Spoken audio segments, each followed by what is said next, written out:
Umfana wetinkwa betisihlanu netinhlanti letimbili, solo akatiwa nalamhla libito lakhe, nethayitli yakhe ayatiwa. Kepha ngeke uphike kutsi wake waba khona, ngoba tento takhe solo tiyakhuluma nalamuhla. Kuyenteka umuntu abe nethayitli, abe nesikhundla lesiphakeme, kepha angatiwa. Kuyenteka umuntu abete ithayitli, kepha ngenxa yetento takhe atiwe. Angikwati wena ukhetha kuphi, angikwati wena ukuphi. Ungahlupheki ngemathayitli, ungahlupheki ngekuhamba ubatshela ukuthi wena unguzibanibani lo nani. Hlupheka ngemisebenti, tetfule ngemisebenti lemihle leyawukhuluma nangesikhatsi ithayitli ibinzile. Nasi ngwaselusuku sakavuka udle. Ngicela sisithole khona encwadini yaMateyu sahluko 14 verse 19. Jesu wase utshela abantu ukuthi bahlale phansi etshanini. Wathatha letinkwa letisihlanu naletinhlanti letimbili, wabuka etulu, wabusisa, wahlephula tinkwa, wanika abafunzi bakhe. Bona base bemukelisa leticumbi. Ngicela unake, yintfo beyibusisiwe, yintfo beyihleshuliwe, leyanza.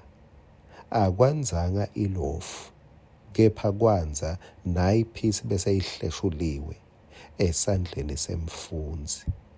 Tintfo letihleshulwe tabusiswa nguNkulunkulu titawukwanza. Nasi ngicela kulesinkwa ngikuhlephulele nangemaciniso lamanye lalandzelako. Uyati kutsi flour wakhiwa ngakolo. Lo kolo lo uchamuka enhlavini. Lenhlavu seyigayiwe, i-crushed, seyiyimpuphu noma seyinguflour. Lo flour kusho ukuthi kude umuntu longumlimi lotamkhanza abhiza ahlanyela flour, ngoba lamandla ekuthi kusengamila, kusengaphila asuke sekabulewe. Ngalamanye amagama, flour yinhlanyelo lefile. Bese kuba nanathi tinhlanti letimbili. Tinhlanti vele etikhatsini letiningi lokunormal sididla tifile, tifraywe noma tentiweni. Kepha Jesu uthatha nathi into letingu-2 letifile. Hawu, haleluya.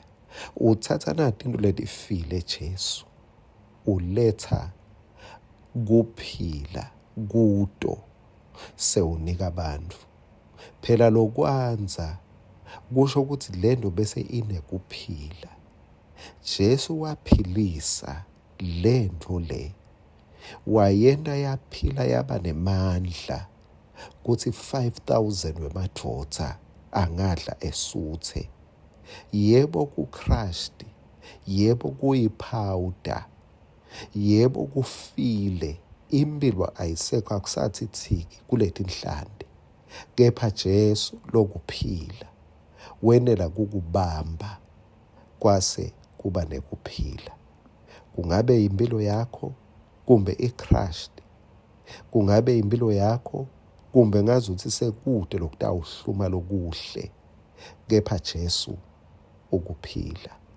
Livi lakhe likuphila linika kuphila, nawe likunika kuphila.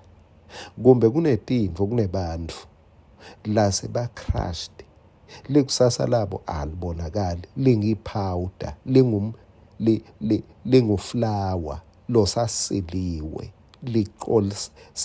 seligayiwe, sekude lokubonakala kuyinhlanyelo lokungamila lokuhle. Akabongwe Jesu.